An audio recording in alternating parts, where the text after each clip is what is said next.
Hello, everybody, and welcome to Strawberry's Gamer Society. I am Strawberry, and today we are continuing with the Redheaded League. So we have been reading Sherlock Holmes on Thursdays.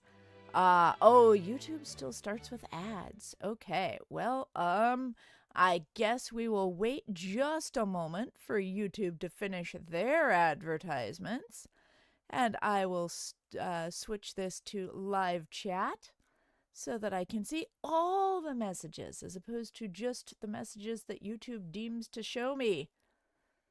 For whatever reason, it does that sometimes, and this is a good time to do the summary of what we had last week with our readings. Yes, so last week we heard from the Redheaded League, a pawnbroker by the name of, oh gosh, I do forget his name.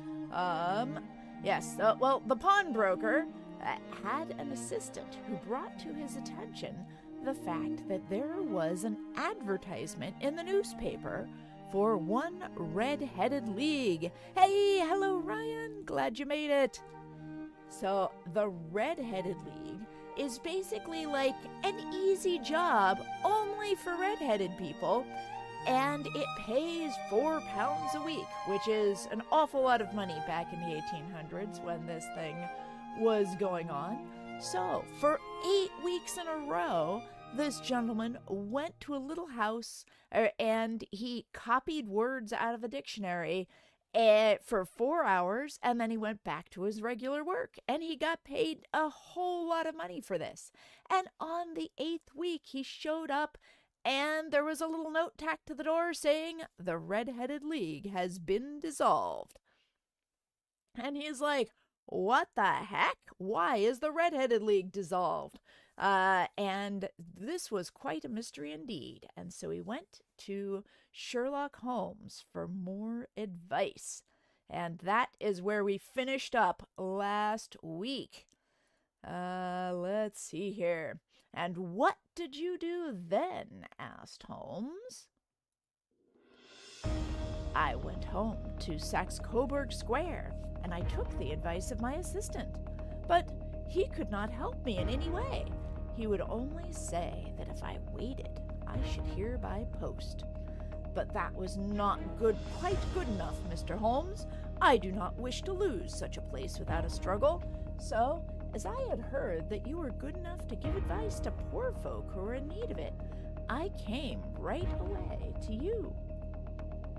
"And you did very wisely," said Holmes. "Your case is an exceedingly remarkable one, and I shall be happy to look into it. From what you have told me, I think that it is possible that graver issues hang from it than might at first sight appear." "Grave enough," said Mr. Jabez Wilson. "Why, I have lost £4 a week." "As far as you are personally concerned," remarked Holmes, "I do not see that you have any grievance against this extraordinary league. On the contrary, you are, as I understand, richer by some £30, to say nothing of the minute knowledge which you have gained of every subject which comes under the letter A. You have lost nothing by them." "Hey, Benji, welcome to the stream." "No, sir, but I want to find out about them, and who they are, and what their object was in playing this prank. If it was a prank upon me, it was a pretty expensive joke for them, for it cost them £32. "We shall endeavor to clear these points up for you. And first, 1 or 2 questions, Mr. Wilson. This assistant of yours who first called your attention to the advertisement, how long had he been with you?" "About a month, then." "And how did he come?" "In answer to an advertisement." "Was he the only applicant?" "No, I had a dozen." "Why did you pick him?" "Oh, hello, Yuppie." "Why did you pick him?" "Because he was handy and would come cheap." "Oh no." I've logged out of Minecraft. At half wages, in fact. Yes? What is he like, this Vincent Spaulding? Small, stout-built, very quick in his ways. No hair on his face, though he's not short of 30. Has a white splash of acid upon his forehead. I make nothing of it, I answered frankly. It is a most mysterious business. As a rule, said Holmes, the more bizarre a thing is, the less mysterious it proves to be. Hello, welcome back, Miller, and I know I butchered your first name yesterday, so I don't even want to try it today. Tell me how to pronounce your name. It is very commonplace. It is your commonplace, featureless crimes which are really puzzling, just as a commonplace face is the most difficult to identify. But I must be prompt over this matter. What are you going to do then? Hey, to smoke, he answered. It is quite a 3-pipe problem, and I beg that you won't speak to me for 50 minutes. Okay, call me. Call me Miller. Hello, Creeper Steve. Welcome to the stream. Yes, today we're mostly just sitting and reading Sherlock Holmes. It's story time today. Oh, tell me what language it's in. Yeah. Okay, so Sherlock Holmes is about to have a 3-pipe smoke. He curled himself up in his chair, with his thin knees drawn up to his hawk-like nose, and there he sat, with his eyes closed and his clay pipe thrusting out like the bill of some strange bird. I had come to the conclusion that he had dropped asleep, for indeed was nodding myself, when suddenly he sprang out of his chair with the gesture of a man who has made up his mind and put his pipe down upon the mantelpiece. It's English? Oh no. Rickelman? Hi Tom. It's just Calmy. Calmy? Okay, Calmy. Recalmy Miller. I'm sorry. I hope to get it right. All right, so Sherlock Holmes has jumped up and put his pipe upon the mantelpiece. Seraste plays at the St. James Hall this afternoon, he remarked. What do you think, Watson? Could your patience spare you for a few hours? I have nothing to do today. My practice is never very absorbing. Then put on your hat and come. I am going through the city first, and we can have some lunch on the way. I observe there is a good deal of German music on the program, which is rather more to my taste than Italian or French. It is introspective, and I want to introspect. Come along. Hi, Alberto Garcia. We traveled by underground as far as Aldersgate, and a short walk took us to Saxe-Coburg Square, the scene of the singular story which we had listened to in the morning. It was a poky, little, shabby-genteel place where 4 lines of dingy, 2-storied brick houses looked out into a small, railed-in enclosure where a lawn of weedy grass and a few clumps of faded laurel bushes made a hard fight against a smoke-laden and uncongenial atmosphere. 3 gilt balls and a brown board with Jabez Wilson in white letters upon a corner house announced the place where our red-headed client carried on his business. Sherlock Holmes stopped in front of it with his head on one side and looked it all over, with his eyes shining brightly between puckered lids. Then he walked slowly up the street and then down again to the corner, still looking keenly at the houses. Finally, he returned to the pawnbroker's, and having thumped vigorously upon the pavement with his stick 2 or 3 times, He went up to the door and knocked. It was instantly opened by a bright-looking, clean-shaven young fellow who asked him to step in. "Thank you," said Holmes. "I only wished to ask you how you would go from here to the Strand." "Third right, fourth left," answered the assistant promptly, closing the door. "Hello, Annihilation John Doe. Welcome to the stream. We're reading Sherlock Holmes today." "Smart fellow, that," observed Holmes as we walked away. "He is, in my judgment, the fourth smartest man from London. In London.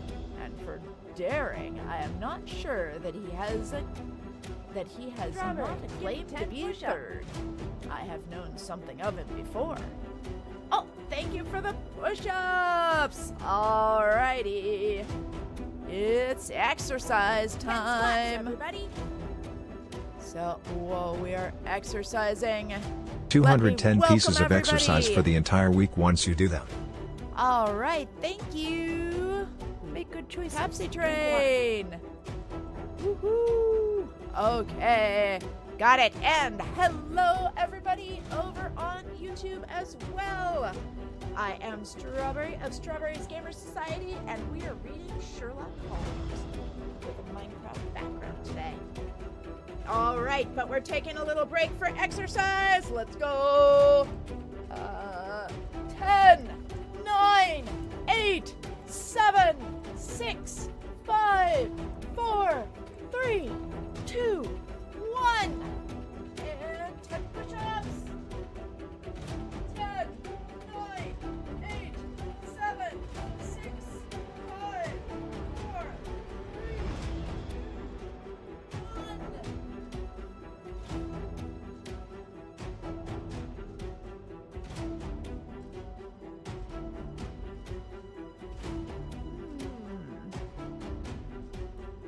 That is a commonly held belief, Taryn. Welcome to the stream. Alrighty, back to Sherlock Holmes. Evidently, said I, Mr. Wilson's assistant counts for a good deal in this mystery of the Redheaded League. I am sure that you inquired your way merely in order that you might see him. Not him? What then? The knees of his trousers. What did you see? Why did you beat the pavement? My dear doctor, this is the time for observation, not for talk. We are spies in an enemy's country. We know something of Saxe-Coburg Square. Let us now explore the parts which lie behind it. Hi, Jane. Hi, Lane. Welcome to the stream.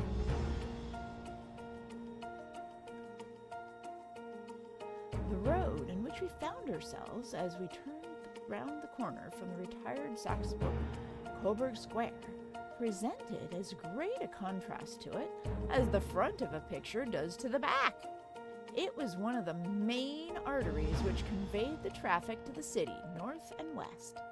The roadway was blocked with the immense stream of commerce flowing in a double tide inward and outward, while the footpaths were black with the hurrying swarm of pedestrians. It was difficult to realize as we looked at the line of fine shops and stately business premises that they really abutted on the other side of the faded, stagnant square which we had just quitted. "Let me see," said Holmes, standing at the corner and glancing along the line. "I should like just to remember the order of the houses here. It is a hobby of mine to have exact knowledge of London. There's Mortimer's, the Factionist, the little newspaper shop, the Colder branch of the City and Suburban Bank, the Vegetarian Restaurant, and McFarland's Carriage Building Depot. That carries us right on to the other block. And now, Doctor, we've done our work, so it's time we had some play. A sandwich and a cup of coffee, and then off to Violin Land, where all is sweetness and delicacy and harmony, and there are no red-headed clients to vex us with their conundrums." My friend was an enthusiastic musician, being himself not only a very capable performer, but a composer of no ordinary merit.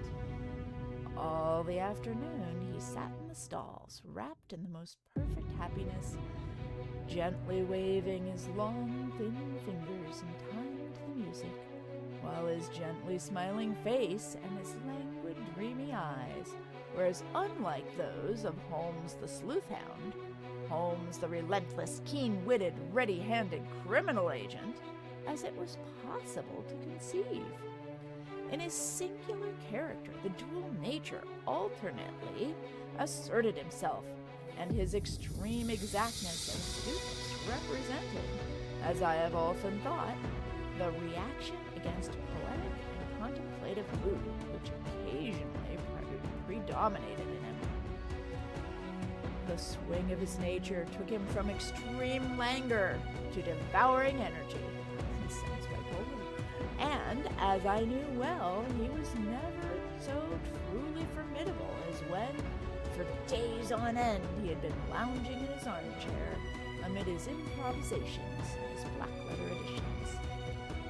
Then it was that the lust of the chase would suddenly come upon him, and that his brilliant reasoning power would rise to the level of intuition, until those who are unacquainted with his methods would look askance at him, as on a man whose knowledge was not that of other mortals. When I saw him that afternoon, so enwrapped in the music at St. James's Hall, I felt that an evil time might be coming upon those who he had set himself to hunt down. "You want to go home, no doubt, Doctor," he remarked as we emerged. "Yes, it would be as well." "And I have some business to do, which will take some hours. The business at Coburg Square is serious." "Why serious?" "A considerable crime is in contemplation. I have every reason to believe that we shall be in time to stop it. But today being Saturday rather complicates matters." "Hi, Mello! Welcome back." Rather complicates matters. I shall want your help tonight." "At what time?" 10 will be early enough. I shall be back at Baker Street at 10. "Very well. And I say, Doctor, there may be some little danger, so kindly put your army revolver in your pocket." He waved his hand, turned on his heel, and disappeared in an instant among the crowd. I trust that I am not more dense than my neighbors, but I was always oppressed with a sense of my own stupidity in my dealings with Sherlock Holmes. Here I had heard what he had heard. I had seen what he had seen, and yet from his words it was evident that he clearly saw not only what had happened, but what was about to happen. Yes, you were on your alt yesterday. I'm trying to remember your alt's name. Oh, it escapes me. Oh, and hello, Abstract Structure! You made it. Oh, oops, is the music too loud?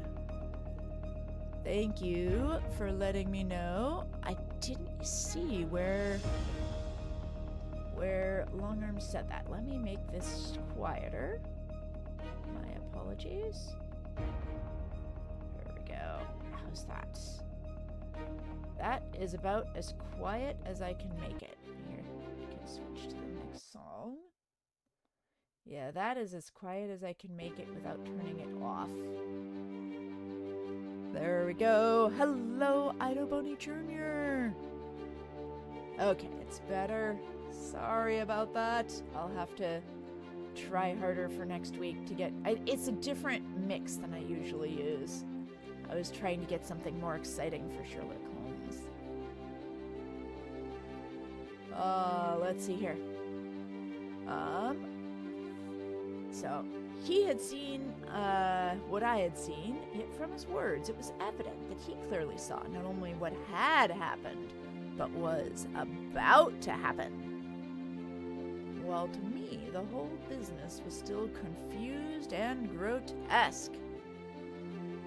Yes, I'm along. As I drove home to my house in Kensington, I thought over it all, from the extraordinary story of the red-headed copier of the encyclopedia down to the visit at Saxe-Coburg Square and the ominous words which he had parted from me. What was this nocturnal expedition, and why should I go armed?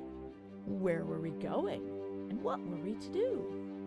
I had the hint from Holmes that this smooth-faced pawnbroker's assistant was a formidable man, a man who might play a deep game, as I tried to puzzle it out, but gave up in despair and set the matter aside until night should bring an explanation. Yes. And almost halfway to 106. Hello, Gulsum! Welcome to the stream.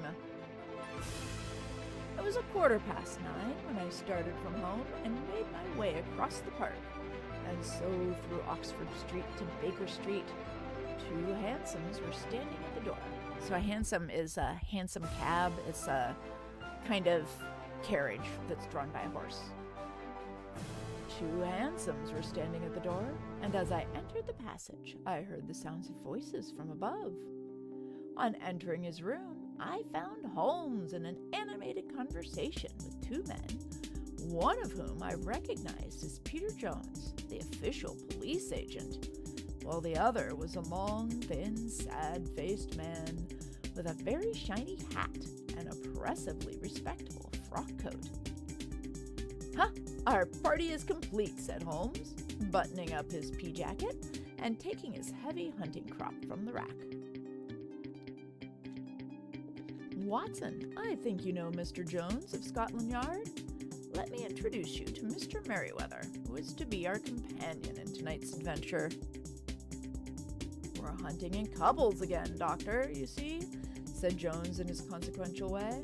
"Our friend here is a wonderful man for starting a chase. All he wants is an old dog to help him do the running down." "I hope a wild goose may not prove to be the end of our chase," observed Mr. Merriweather gloomily. "You may place considerable confidence in Mr. Holmes, sir," said the police agent loftily. "He has his own little methods, which are, if you won't mind my saying so, just a little too theoretical and fantastic. But he has the makings of a detective in him.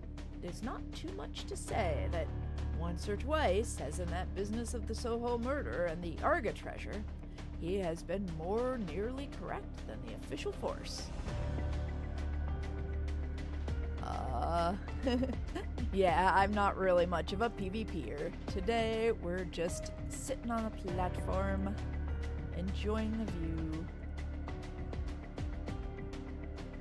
"Oh, if you say so, Mr. Jones, it is all right," said the stranger with deference. "Still, I confess that I miss my rubber. It's the first Saturday night for 27 years I have not had my rubber." So, what he's talking about there is bridge. When you play a card game called bridge, then a rubber is like, that's the first team to win 2 games gets the rubber. "Hello, Mallow again." "I think you will find," said Sherlock Holmes, "that you will play for a higher stake tonight than you have ever done, for that the play will be more exciting.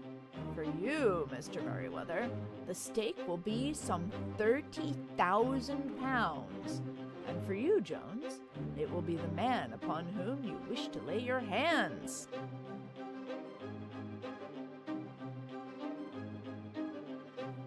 "Oh, okay. I will not try the Nautilus snapshot. John Clay, the murderer, thief, smasher, and forger. He's a young man, Mr. Merriweather, but he is at the head of his profession, and I would rather have my bracelets on him than any criminal in London. He is a remarkable man, is your young John Clay. His grandfather was a royal duke, and he himself has been to Eton and Oxford. His brain is as cunning as his fingers. And though we meet signs of him at every turn, We never know where to find the man himself. He'll crack a crib in Scotland one week and be raising money to build an orphanage in Cornwall the next. I've been on his track for years and have never set eyes on him. Yet. I hope that I may have the pleasure of introducing you tonight. I've had one or two little turns also with Mr. John Clay, and I agree with you that he is at the head of his profession. It is past 10, however. Quite time that we started. If you two will take the first hansom, Watts and I will follow in the second. Sherlock Holmes was not very communicative during the long drive and lay back in the cab, humming the tunes which he heard in the afternoon. We rattled through an endless labyrinth of gaslit streets until we emerged into Farrington Street. We are close there now, my friend remarked. This fellow Merryweather is a bank director, personally interested in the matter. I thought it as well to have Jones with us also. He's not a bad fellow, though an absolute imbecile in his profession. He has one positive virtue. He is as brave as a bulldog and as tenacious as a lobster if he gets his claws upon anyone. Here we are, and they're waiting for us. We had reached the same crowded thoroughfare in which we had found ourselves in the morning. Our cabs were dismissed, and, following the guidance of Mr. Merryweather, we passed down the narrow passage and through a side door which had opened for us. Within, there was a small corridor, which ended in a very massive iron gate. This also was opened and led down a flight of winding stone steps, which terminated in another formidable gate. Mr. Merryweather stopped to light a lantern, and then conducted us down a dark, earth-smelling passage. And so, after opening a third door into a huge vault or cellar, which was piled all around with crates and massive boxes. "You're not very vulnerable from above," Holmes remarked, as he held up the lantern and gazed about him. "Nor from below," said Mr. Merryweather, striking a stick upon the flags which lined the floor. "Why, dear me, it sounds quite hollow," he remarked, looking up in surprise. "I must really ask you to be a little more quiet," said Holmes severely. "You have already imperiled the whole success of our expedition. Might I beg that you would have the goodness to sit down upon one of those boxes and not to interfere?"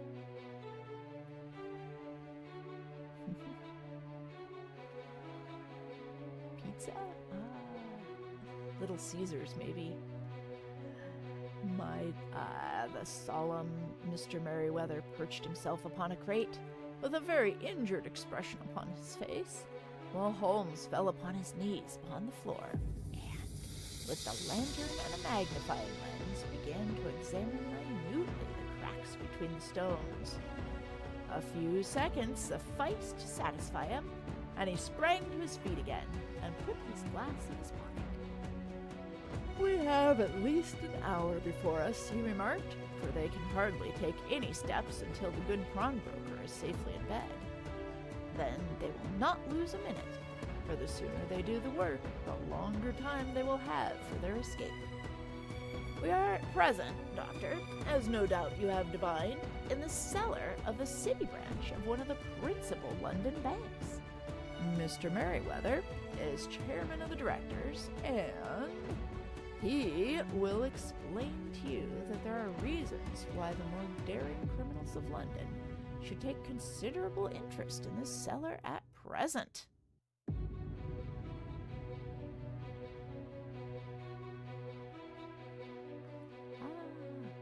Glad to hear you have off tomorrow, Abstract Structure. Yeah, tomorrow we're gonna have a new game. It is our French gold, whispered the director. We have several warnings that an attempt might be made upon it. Your French gold? Yes. We had occasion some months ago to strengthen our resources and borrowed for that purpose 30,000 Napoleons from the Bank of France. It has become known that we have never had occasion to unpack the money, and that is still lying in our cellar. The crate upon which I sit contains 2,000 Napoleons packed between layers of lead foil.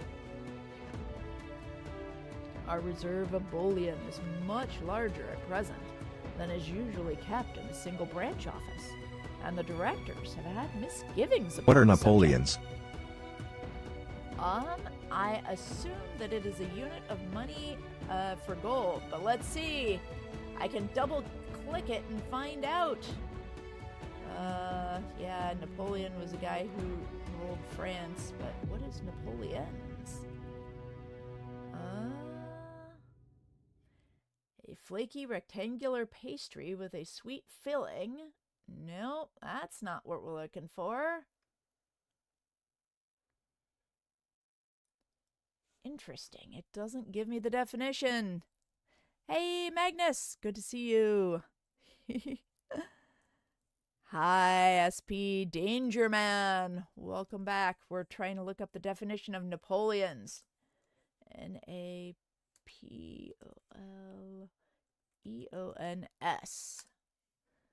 Napoleons. Okay, how about look up Napoleon's money?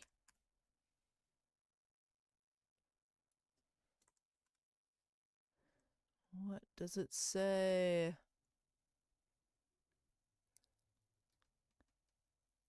Napoleon coin, colloquial term for a former French gold coin. The coins were minted at various times in various denominations. Okay, there's a Wikipedia entry. I will paste it in the chat. There we go. If you would like more information, there you go. And now, let us continue on with the thrilling conclusion. Okay, so the crate upon which I sit contains 2,000 Napoleons packed between layers of lead foil. Our reserve bullion is much larger at present than is usually kept in a single branch office, and the directors have had misgivings upon the subject, which were very well justified, observed Holmes. And now it is time that we arranged our little plans. I expect within an hour matters will come to a head. In the meantime, Mr. Merriweather, we must put the screen over that dark lantern. And sit in the dark? I'm afraid so. I had brought a pack of cards in my pocket. I thought that, as we party carrier, looks French. You might have had your rubber after all, but I see that the enemy's preparations have gone so far that we cannot risk the presence of a light. And first of all, we must choose our positions. These are daring men, and though we shall take them at a disadvantage, they may do us some harm unless we are careful. I shall stand behind this crate, and do you conceal yourselves behind those. Then, when I flash a light upon them, close in swiftly. If they fire, Watson, have no compunction about shooting them down.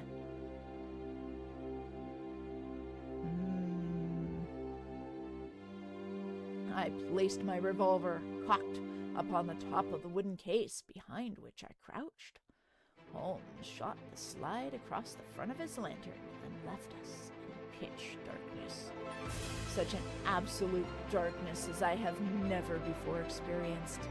The smell of hot metal remained to assure us that a light was still there, ready to flash out at a moment's notice. To me, with my nerves worked up to a pitch of expectancy, there was something depressing and subduing about the sudden gloom and the cold, dank air of the vault.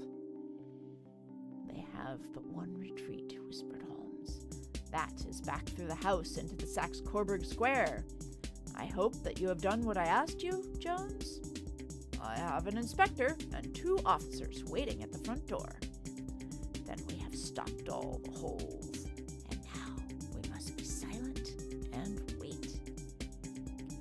What a time it seemed! From comparing notes afterwards, it was but an hour and a quarter.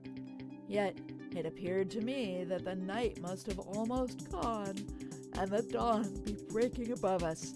My limbs were weary and stiff, for I feared to change my position.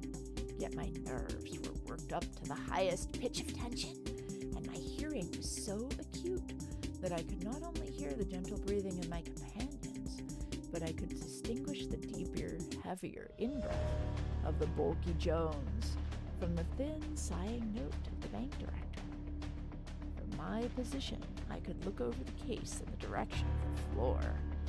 Suddenly, my eyes caught the glint of a light.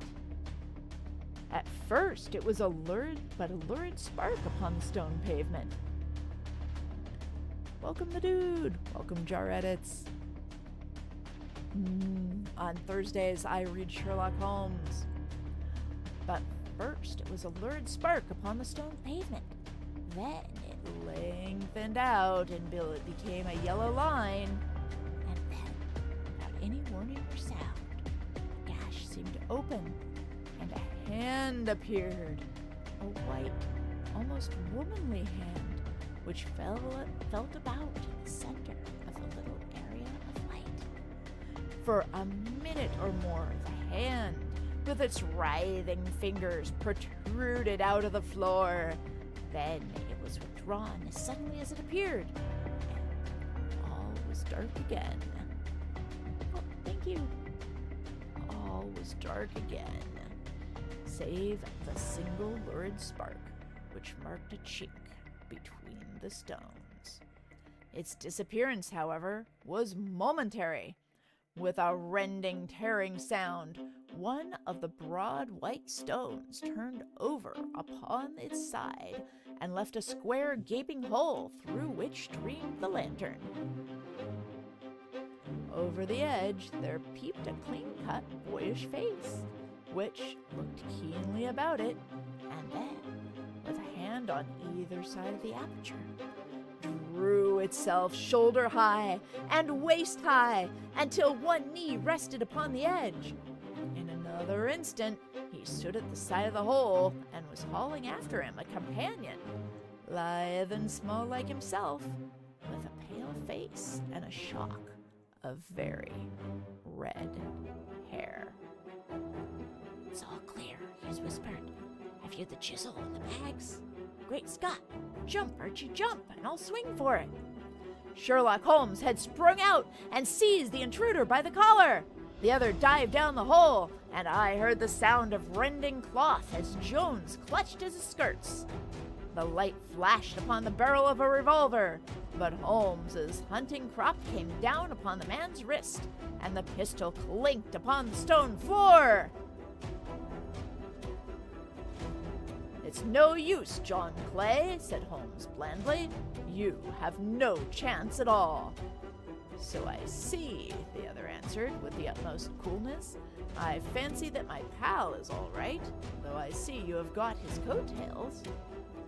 "There are 3 men waiting for him at the door," said Holmes.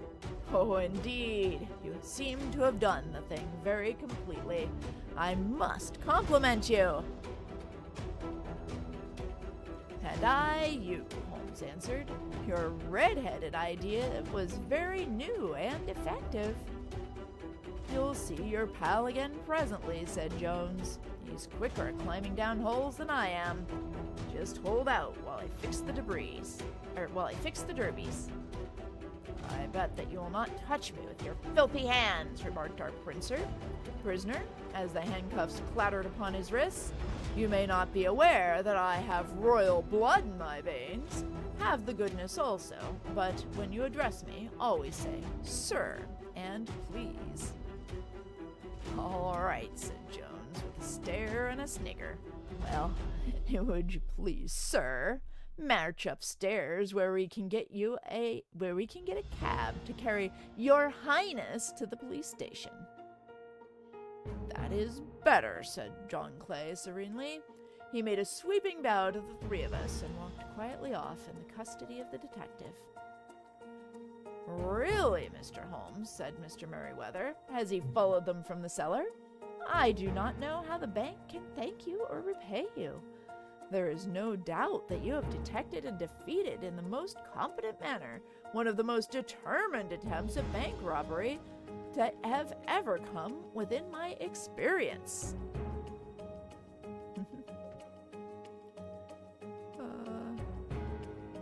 Yeah, I have no idea what you're talking about, the dude. I have had just one or two little scores of my own to settle with Mr. John Clay, said Holmes. I have been at some small expense over this matter, which I shall expect the bank to refund. But beyond that, I am amply repaid by having an experience which is in many ways unique, and by hearing the very remarkable narrative of the Redheaded League.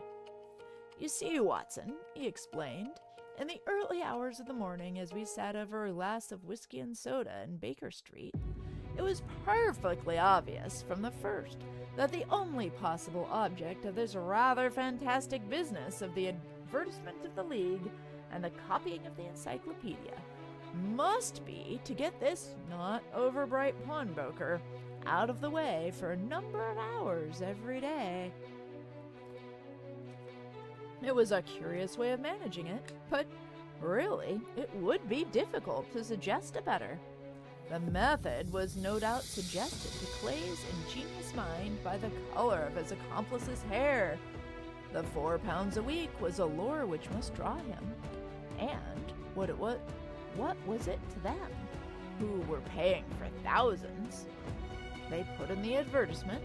One rogue has the temporary office, the other rogue incites the man to apply for it, and together they manage to secure his absence in the mornings in the week.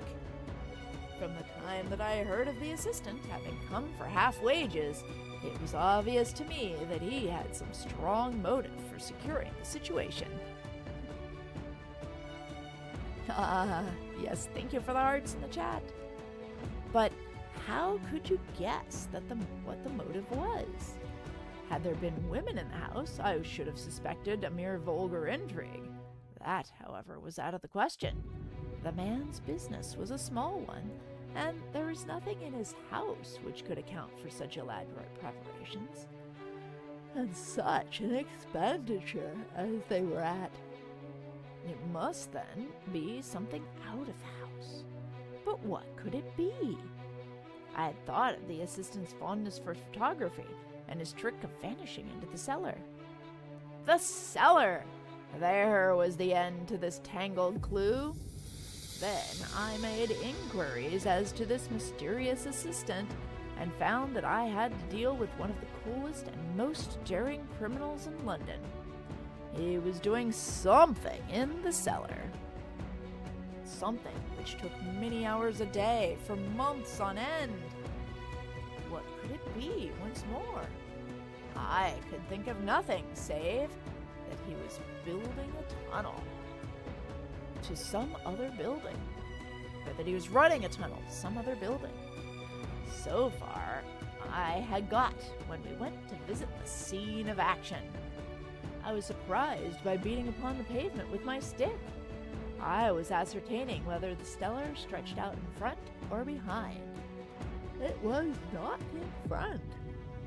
Then I rang the bell, and as I hoped, the assistant answered it. We have had some skirmishes, but we had never set eyes upon each other before. I hardly looked at his face. His knees are what I wished to see. You must yourself have remarked how worn, wrinkled, and stained they were. They spoke of those hours of burrowing. The only remaining point was that they were burrowing. What they were burrowing for. I walked around the corner, saw the City and Suburban Bank abutted upon my friend's premises, and felt that I had solved my problem. When you drove home after the concert, I called upon Scotland Yard and upon the chairman of the bank directors, with the result that you have seen. And how would you tell that they would make their attempt tonight? I asked. Well, when they closed their league offices, that was a sign they no longer cared about Mr. Jabez Wilson's presence. In other words, that they had completed their tunnel. But it was essential that they should use it soon, as it might be discovered, or the bullion might be removed. Saturday would suit them better than any other day, as it would give them 2 days for their escape. For all these reasons, I expected them to come tonight. Good night, Mallow. You reasoned it beautifully, I exclaimed in unfeigned admiration. It was so long a chain, and yet every single link reigns true.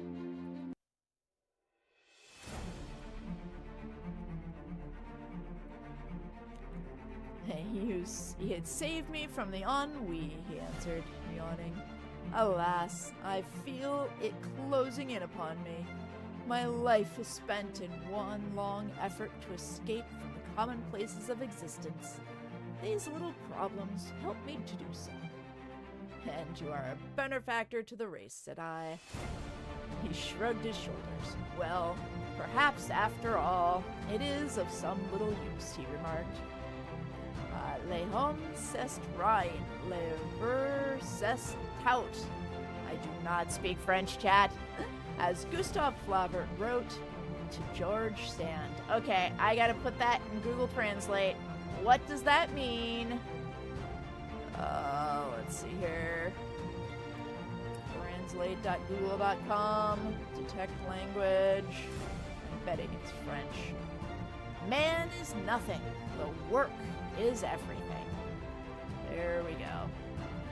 All right, that is it for today. Let me swap out here. That is the end. Hello, I'm bored. Welcome to the stream. Oh, hey, the dude. Yes, you might need to have caught the beginning of that one. These are Sherlock Holmes stories, so they're little mysteries, and basically the idea is that there's enough clues in the story that you might be able to figure it out, but Sherlock Holmes has a fascinating mind and is able to figure out what the bad guys are up to. And by the end of the story, he tells you his logic. That's how Sherlock Holmes mysteries work. And I was going to read those for a little while because they have come out of copyright. Yay! All right, and it is now time for me to say goodbye. Although, for one, I'm going to look just once to see if there's any chicken jockeys. Maybe today will be the day that I get a chicken jockey. Does not appear to be the case. No chicken jockeys for me. Alrighty, everybody. I will see you tomorrow. So tomorrow, the Friday game is going to be a game that is called The Farmer Was Replaced. It is about you program a drone that replaces the farmer. Oh, hey, Magnus is online. Farewell, Magnus. All right, bye, everybody. Please, please. Something. Okay. Well, we'll miss you, but the VOD will be available on YouTube. Bye, everybody.